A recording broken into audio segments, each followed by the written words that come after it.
շատ անգամ հավատացյալները հարց են տալիս եւ ասում են. մեր մտքում մեր խորհուրդներում տարբեր տեսակի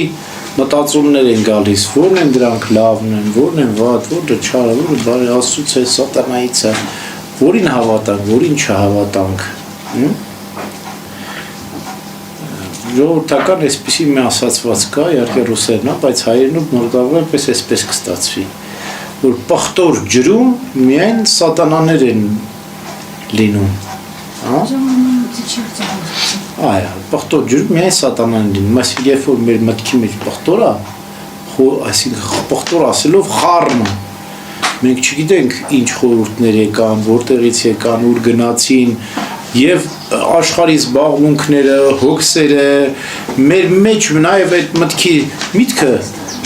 սրտի մեջ ծնում է չար ապրումներ, զգացումներ, այսինքն այդ բոլորը խառնվում է իրար, մեր մտքի մեջ խառնաշփոթ է տեղ ունենում։ Եվ այս խառնաշփոթի մեջ չի կարող Աստվածային խորհուրդ ծնվել։ Պետք էլ չի փնտրել այնտեղ։ Կարող է ինչ-որ մի լավ մտածում ունենանք, վատ մտածում ունենանք, բայց էական չի, հեչ կարևոր չի։ Հիմա ինչպես են Աստվածային խորհուրդները ծնվում, որոնք եկեղեցու Սուրբ Հայրը կոչվում են խոկում, ապրում, ես կոչեի երկունք, ծնունդ, ինչպես Սուրբ Գրիգոր Նարեկացին ասում, թե մի տուր ինձ երկնել և չծնել, ամպել և չանձրևել։ Նախ ասենք, թե չարի խորհուրդները ինչպես են ծնվում, հետո դրան հակադրենք, թե աստվածային մտածումներն ու ապրումները ինչպես են առաջանում։ Չարի խորհուրդները հետևյալ կերպ են ծնվում։ Երկնքից մտքեր են գալիս, մեր մտքի մեջ գալիս են չարի ոլորտ այդ միտքն է։ Ինչու է միտքը, որտեղ եկեղեցու Սուրբ Հայրերն ասում են, որ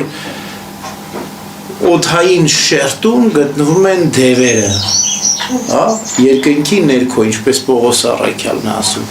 Իսկ օդը Սուրբ Գրիգոր Տաթևացին համեմատում է մտքի հետ, ասում է մարդու միտքը օդի նման է, եւ տեսեք ինչ է կատարվում։ Մեր մտքում տարբեր տեսակի խորհուրդներ են գալիս։ Սատանան անընդհատ տարբեր, իհարկե նյութը վերցնելով աշխարհից, որտեղ աշխարհում շատ գայթակղություններ կան,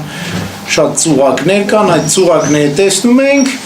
միտքն էլ ծնում է ինչ-որ մի չար բան, եւ երկնքից կարծես սերմ ընկավ սրտի մեջ։ Սիրտը եկեղեցու Սուրբ Հայրը կոչվում են խորհուրդների շտեմարան, կամ անդաստան, կամ այգի մտքերի համար։ Ինչպես հողի մեջ սերմն են գցում, չենք տեսնում, թե որտեղ նա թավեց, բայց գիտենք, որ հողի տակ է, հողի երեսի միջերում հողի տակ է։ Երբ որ համապատասխան ջերմություն ու ջուր է լինում, այդ սերմը սկսում է աճել։ Երբ որ աճում է, այն ժամանակ ենք տեսնում, որ այ հողի տակ որոմ էր թաքնված։ Մինչև չի աճում չենք իմանում, ինչպես որոմների առակի մեջ, մինչև չաճեց, չհասունացավ, ծառաները չեկան տիրոջը չասեց, Տեր ասեցին, ցորեն էր ծառերից, որոմը որտեղից, Սատանան ծառեց։ Այդպես էլ մեր մտքի մեջ չար խորհուրդներ են գալիս ու սերմանում են մեր սրտի մեջ, թաքնված են դրանք։ Սերմը աշխատում է, դու էլ չես էլ իմանում։ Տաքանում է, ջերմանում է, ջուրը լինում է, այսինքն համապատասխան մթնոլորտն է ստեղծվում, գայթակղություններ են լինում, մարմինն է զորանում մեղքերի մեջ, միտքը, սիրտը, աչքերը, զգայարանները, ձեռքերը, ոտքերը, դա են ջերմություն ու ջուր տալիս սատանայի խորհուրդների սերմերի համար։ Եվ սկսում է աճել։ Քրիստոս ավետարան մասը, երբ որ նայեցիր, սրտումը ցանկացար, շնացար։ Նայելը դա սատանայի սերմն է, սրտում ցանկանալը դա արդեն աճելն է, պտուղ տալն է, այսինքն չարի խորհուրդները, մտածումները մտքից սկսում են սրտով շարունակվում, մարմնով ավարտվում, կարելի ասել։ Սրտում ցանկանում ենք, մարմնով կատարում ենք մեղքը։ Այսպես է առաջանում, բայց աստվածային խորհուրդը այդպեսին չէ, մտքի մեջ չէ ծնվում աստվածային զգացումը, ճիշտ հակառակ գործընթացը պետք է կատարվի։ Մեր միտքը չարի խորհուրդներով սերմանվեց, տարբեր տեսակի որոմներ աճեց, այս խոպան հողի մեջ, այսինքն մեր սիրտը, որ արդեն խոպան հող է դարձել, ինչպես ցորեն կաճի, չի աճի։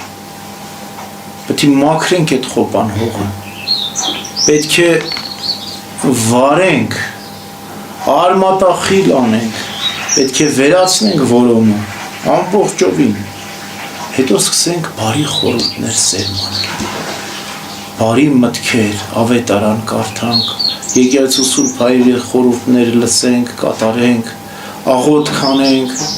եւ այդ բոլորը մեր սրտում կսկսի աճել։ Այսինքն մենք կսկսենք սիրտը մաքրել, ամբողջովին սրբել եւ սուրբ սրտերի մեջ ասում է Աստված է երևում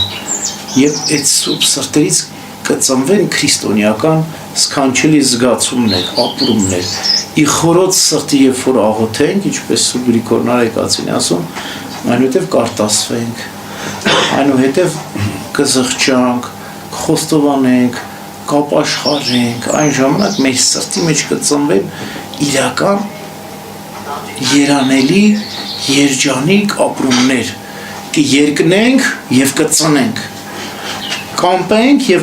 կանձրևենք, այսինքն կփափագենք, կցանկանանք եւ կարտասվենք, կմաքրվենք, կզղջանք, այսինքն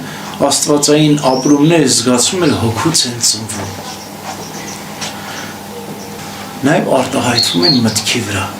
Այն Նարեկացին ինչ որ գրել է, ոչ թե մտքից է ծնվել, այս սրտից հոգուց է ծնվել եւ վերարտադրել է, ամեն ինչը գրել է։ Եվ դարձել է մատյան ողբերգություն, դարձել է աղոթագիր, դարձել է սքանչելի մի երկնային պարգև, շնորհ, որ մեր ազգին տրվեց Գրիգոր Նարեկացին։ Հիմա աստվածային շնորհները ինչպես են երևում, ինչպես են արտահայտվում, այդ ներքին մեխանիզմը մենք բացատրեցինք, մեր ներքին գործընթացը մենք բացատրեցինք, թե ինչպես ծնվեցին։ Բայց մարդու արտաքինի վրա ինչպես է արտահայտվում, ինչպես իմանանք, որ այս մարդը լցված է Սուրբ Հոգով, ասում է Սուրբ Գրիգոր Տաթևացին, ինչպես իմանանք։ Ճարտար խոսքերից իմանանք,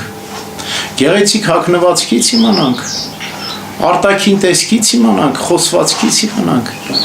Սուրբ Գրիգոր Տաթևացին ասում է, ինչպես տունը կրակով է լցվում կամ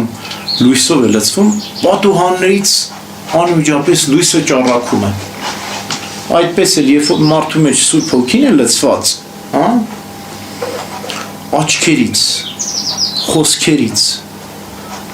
շարժու ձևից, գիտեմ, անմեղ մաքուր երեխան կամ աստվածային շնորհով լցված քրիստոնյան անմիջապես երևում է, անմիջապես չես կարող շփոթել, սա կեղծ է թե կեղծ չէ, սա իրական է թե անիրական է, անմիջապես երևում է իր աչքերից, մանկական մաքուր սուրբ աչքեր են ունենում քրիստոնյաները, իր խոսվածքից, իր ապրումներից, իր նախասիրություններից, իր կյանքից ամբողջովին երևում է, որ սա իրապես Սուրբ Հոգով լցված է, կրակն է իր մեջ այրվում, բայց ցավոք սրտի այսօր բոլորը խոսում են Սուրբ Հոգուց, բայց իրականում կյանք երբ որ նայում ես, տեսնում ես չկա Սուրբ Հոգին, մենակ արտաքին նշաններն են իրենք ցույց տալիս, ես երազներ տեսա, ես տեսիլքներ տեսա, ես ինչը տեսա ու բարբառում են, բայց նայում ես, տեսնում ես, որ երազ տեսիլք տեսնելու համար դու դեռ չես հասունացել, էլի Սուրբ Հոգին այնպես չի գործում քո մեջ, որ դու տեսիլք տեսնես։ Կամ ես սկսեցի տարբեր լեզուներով խոսել, որտեղ իմ մեջ Սուրբ Հոգուն է խոսում, բայց տեսնում ես, որ կյանքը Սուրբ Հոգու կյանք չէ։ Այսինքն Սուրբ Հոգու լեցունությունը արտահայտվում է մարդու խոսքերի, մարդու վարքի, մարդու սիրո մեջ, եթե մարդը Սուրբ Հոգով լցված է, ապա ամբողջովին սեր պետք է լինի։ Խաղաղություն պետք է լինի, պետք է զրուցի մարդկանց հետ, պետք է խոսի, մարդիկ պետք է խաղաղվեն, մարդիկ պետք է մխիթարվեն, մարդիկ պետք է լցնեն աստվածային զորությամբ։ Այս է Սուրբ Հոգու շնորհը, այսպես է արտահայտվում, նշան չենք փնտրում, Սուրբ Հոգու լեցունություն ենք վկայում, սրանք տարբեր բաներ են, տեսնում ենք ու վկայում ենք, որ այս մարդը իրապես Սուրբ Հոգու շնորհներ ունի իր կենսվածքով, իր խոնարհությամբ, իր հեզությամբ, իր խոսքերով, իր համեստությամբ իրապես Սուրբ Հոգու շնորհ։ Մնացածը բարբար դատարկ խոսքեր են, ինչպես դատարկ ամանը բարձր է զրնգում, չէ, որ խփում ես բարձր է զրնգում։ Իսկ լիք ամանը չի զրնգում, ձայն չի հանում։ Ուրեմն այսպես էլ կիմանանք Սուրբ Հոգու շնորհների մասին։ Այսքան։